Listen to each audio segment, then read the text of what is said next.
श्री स्वामी समर्थ. जय जय स्वामी समर्थ. ओम नमो भगवते वासुदेवाय पुरुषोत्तमाय. अधिक मास महात्म्य अध्याय 12. भगवान विष्णूंची श्रीहरीची सर्वात प्रिय तिथी म्हणजे द्वादशी. अधिक मासातील द्वादशीचं महात्म्य आपण आज श्रवण करणार आहोत. माता लक्ष्मी आणि भगवान विष्णू यांच्यामध्ये संवाद सुरू असताना माता लक्ष्मीनं द्वादशी तिथीविषयी, द्वादशी पर्वाविषयी भगवान विष्णूंना विचारलं. तेव्हा भगवान विष्णू म्हणाले, शृणु देवी प्रवक्ष्यामि द्वादशी फलमुत्तमं मलमासे विशेषेण मुनिभिर्भाषितं पुरा. विष्णू बोलते झाले उत्तर, ऐक शिराब्दिजे सादर. परवा माझी पर्वथोर, विशेष सत्कार द्वादशी. तया माझी मलमास, पातल्या विशेषा विशेष. आदरे आचरलिया व्रतास, तुटे पाश यमाचा. द्वादशी तिथी ही भगवान विष्णूंना अतिशय प्रिय आहे आणि त्यातल्या त्यात 3 वर्षांनी येणारा मलमास त्यातील जी द्वादशी असते, या द्वादशीला अधिकच महत्त्व प्राप्त झालं आहे. अधिक मासातील द्वादशी तिथीला जो कोणी मनोभावे जप, तप, नामस्मरण, स्नान, दान करतो, त्याच्या पापांचा समूळ नाश होतो, त्याला अविनाशी पद प्राप्त होतं.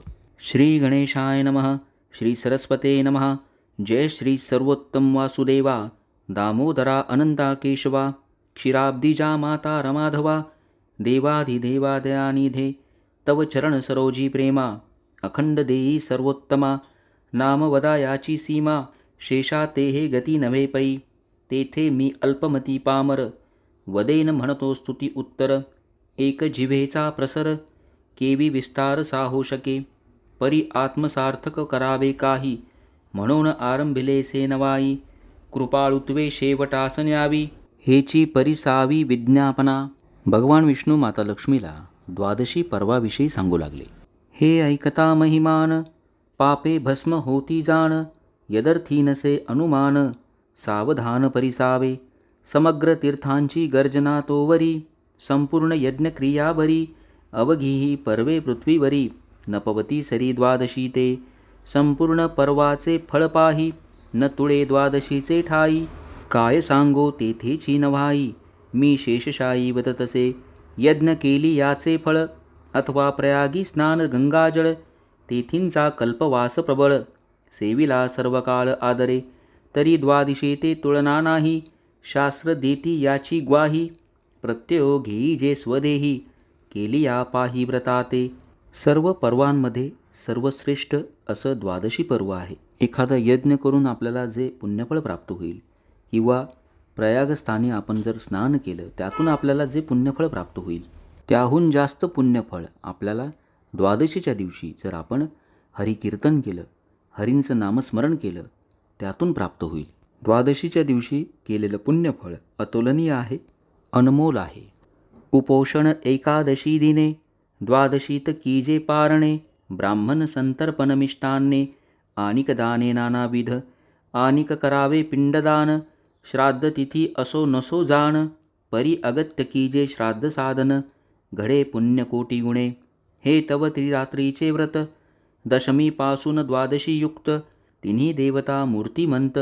वसताती तेथे निश्चयी. दशमी ते दैवत चतुरानन. एकादशी गिरिजारमण. द्वादशी ते विष्णू आपण. वास्तव्य स्थान त्रिवर्गी. दशमी ते दृश्य दोष त्यागावे. एकादशी वर्जावे. द्वादशी ते बर्वे. आदी त्यागावे शास्त्राधरे. परान्न ग्रहान्न उष्णोदक. सर्व स्नेह खटवांग देख. लवणतांबुल श्रीसंग सुखदुःख. एकभुक्त दशमी ते. ऐसे विधी युक्त एकादशी. व्रत कीजे सायासेसी. वरी साधन द्वादशी. ब्राह्मणेसी विधियुक्त. त्याही वरी केले या पिंडदान. ते तव विशेषाहुन विशेष जाण. तेने केले गयावर्जन. पितृ उद्धरण कुळाशी. तुळसी पत्रा समान. अर्पिला जरी पिंडजान. तरी ते मज मेरू समान. वदे नारायण स्वमुखे. द्वादशीच्या व्रताचा प्रारंभ दशमीच्या रात्रीपासून होतो. दशमीला रात्री मिताहार घ्यायचा, म्हणजे थोडंसं कमी जेवण करायचं. एकादशीला पूर्ण दिवस उपवास करायचा. जप, तप, नामस्मरण करावं. द्वादशीच्या दिवशी एकादशीचा उपवास सोडायचा. या दिवशी याचकाला ब्राह्मण देवाला दान, भोजन, दक्षिणा, वस्त्र द्यावेत. यथाशक्ती जे जमेल ते दान द्यावं. ब्राह्मण देवाला दान करत असताना आपण भगवान श्रीहरी यांना दान करत आहोत असं समजावं. भक्तिभावानं दानधर्म करावा. पितरांच्या शांतीसाठी द्वादशीला तर्पण आपण करू शकता, ज्यामुळं पितरांना देखील मुक्ती मिळते, शांती मिळते आणि मग ते आपल्याला आशीर्वाद देतात. मलमासाची द्वादशी जरी उपोषण घडे ते दिवशी, तया ऐसा पुण्यराशी दूजा आन असेना. जन्मांतर सहस्रेन तयाने जिंकिलेसे जाण, वरी ब्राह्मण संतर्पण पूजा विधान यथोचित. ऐसे व्रत भावे आचरता, यमरावो ओढवी माथा. तया दुरिताची वार्ता, बोलो नयेची राजसे. अधिक मासातील द्वादशीच्या दिवशी ज्यांना ज्यांना जमेल त्यांनी उपवास करावा आणि या दिवशी जे जे पुण्यकर्म आपण कराल ते भगवान विष्णूंना समर्पित करावं. विष्णू माधव प्रित्यर्थ जरी आचरेल हे व्रत, ब्राह्मण भोजन यथार्थ विष्णू प्रित्यर्थ द्वादशीसी. सुवर्णदान, सहस्रदान, रौप्यदान, उपानहदान, छत्रासहित पादुकादान, पुरुषोत्तमा अर्पण कीजे. घृतदान, घृतपाचित पक्वान्न, त्रयोदश गुणी तांबलदान, गंधपुष्पसुदान कीजे अर्पण यथाविदे. इतुके दान केलिया पाही, वैकुंठवास तया ते होई. मलमास द्वादशी ठाई, शेषशाही संतुष्टे. या दिवशी अन्नदान, धान्यदान, वस्त्रदान, त्यानंतर पादत्राणे दान करावी. सुवर्णदान द्यावं, गोदान द्यावं. ज्याला ज्याला जे जे शक्य होईल यथाशक्ती आपण दान करा. आणि त्यातल्या त्यात द्वादशीला तूपदान आणि दीपदान अत्यंत महत्त्वाचं मानलं जातं, ज्यामुळं जास्त पुण्य लाभतं, मनोकामना पूर्ण होतात. भगवान विष्णू माता लक्ष्मीला म्हणाले, या द्वादशी पर्वामध्ये कास्याच्या भांड्यामध्ये शुद्ध तूप भरून असं धृतपात्राचं दान विप्राला म्हणजे जर ब्राह्मणाला केलं तर तो जो दाता आहे त्याला महान पुण्याची प्राप्ती होते, त्याच्या मनोकामना पूर्ण होतात, सर्व सुखे मान सन्मान त्याला प्राप्त होतात. असे पुण्यकर्म करूनच इंद्र, कुबेर, यमदेवता यांनी महत्त्वपूर्ण असे अबाधित अधिकार प्राप्त केले. द्वादशी पर्वाच्या पुण्याईमुळं कुबेर भगवान यांना देवांचा जो खजिना आहे त्याचं भांडार प्राप्त झालं. इंद्राला इंद्रप्रद मिळालं. यमदेवतेला प्रजासंयमाचं बळ मिळालं. दुर्वास मुनींच्या रागापासून अंबरीश राजाचं संरक्षण झालं.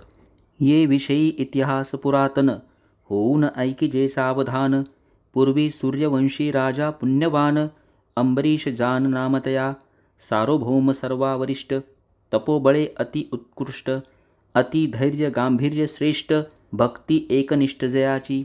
प्रजे लागी अति कनवाळू, विप्रा लागी परम स्नेहाळू. रिपुद्रुमा लागी जैसा काळू, कृतांतवत तया ते.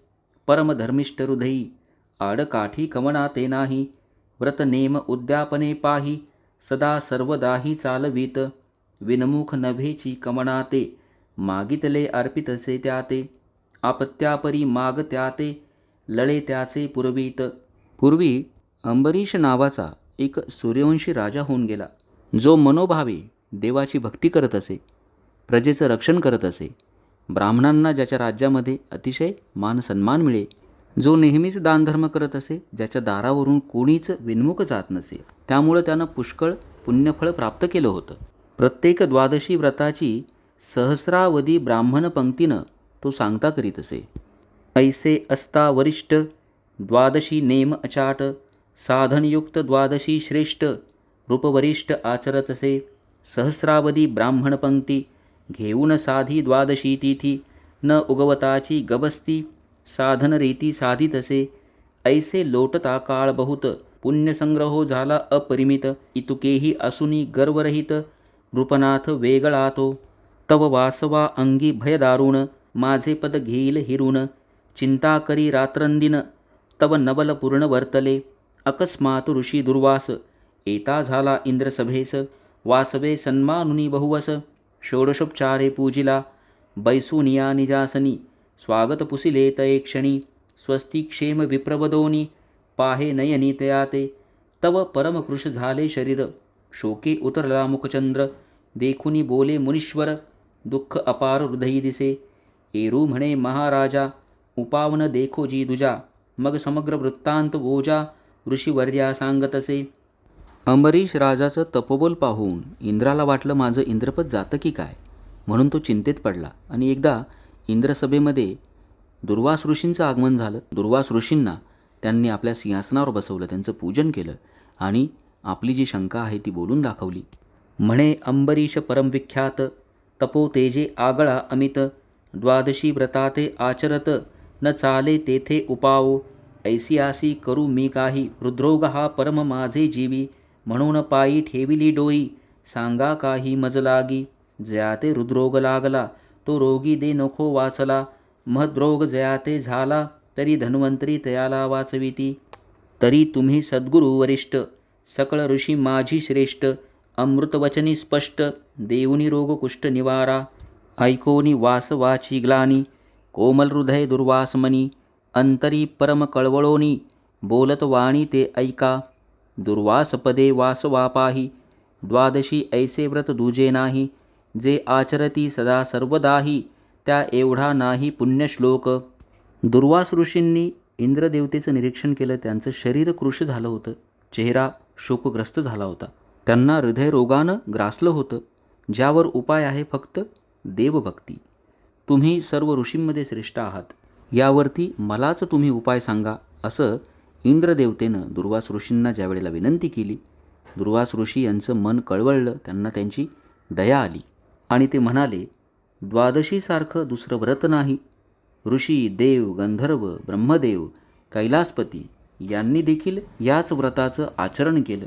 अक्षय तीर्थी स्नान केले, अथवा तपव्रत जरी केले, यज्ञयागादीही साधिले, उपासिले ज्ञानयोगपै, तरी नातुळे द्वादशी समता, ऋषी देव गंधर्वादी तत्वता, आचरलिया व्रता, वंद्य सर्वथा ते झाले, व्रत आचरला चतुरानन, कुबेरासहित सिद्धगण, तया ते प्राप्त झाले पदनिर्वाण, अक्षयी भानो तोवरी पावे, स्वये वासवा तू ते पाही, इंद्रपद लाधले पूर्ण कमाई, याची व्रत प्रभावे पाही, अधिप सूरगणाते, यमधर्म आचरे व्रत, ते पद झाले तरी प्राप्त, साधन द्वादशी कैलासनाथ, स्वये आचरे व्रताते, ऐसे हे व्रत अतिश्रेष्ठ, आचरतसे रूपरावरिष्ठ, तया अपाय कराव्याचे कष्ट, कवन नष्ट करू शके, या लागी अमरनाथा, न प्रवर्ते ऐसी या घाता, येणे दुरिताची वार्ता, अंगी सर्वथा बाणेल पै. असे हे सर्वश्रेष्ठ द्वादशीचं व्रत अंबरीश राजा आचरण करतो, त्यामुळे तो अविनाशी आहे. दुर्वास ऋषींचं हे उत्तर ऐकून इंद्रदेवतेनं त्यांना नमन केलं आणि त्या पुण्यपुरुषाला म्हणजेच अंबरीशी राजाला एक वेळ तरी भेटून त्याचं दर्शन घ्यावं अशी त्यानं इच्छा व्यक्त केली.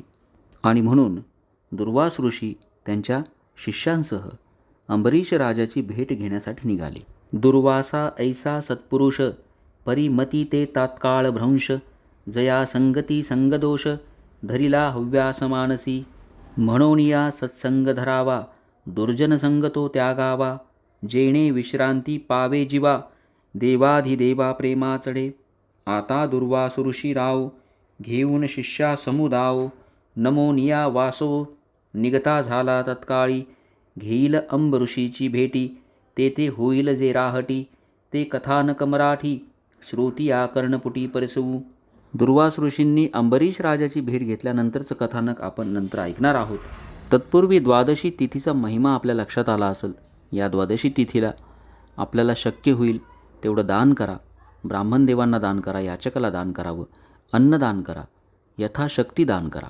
पुरुषोत्तम भगवान यांचं जप, तप, नामस्मरण जे जे जमेल, जेवढे जमेल आपण अवश्य करा. इति श्री मलमाहात्म्य ग्रंथ पद्मपुराणींचे संमत मनोहर सुत विरचित 12 अध्याय गोडहा. श्री स्वामी समर्थ. ओम नमो भगवते वासुदेवाय पुरुषोत्तमाय.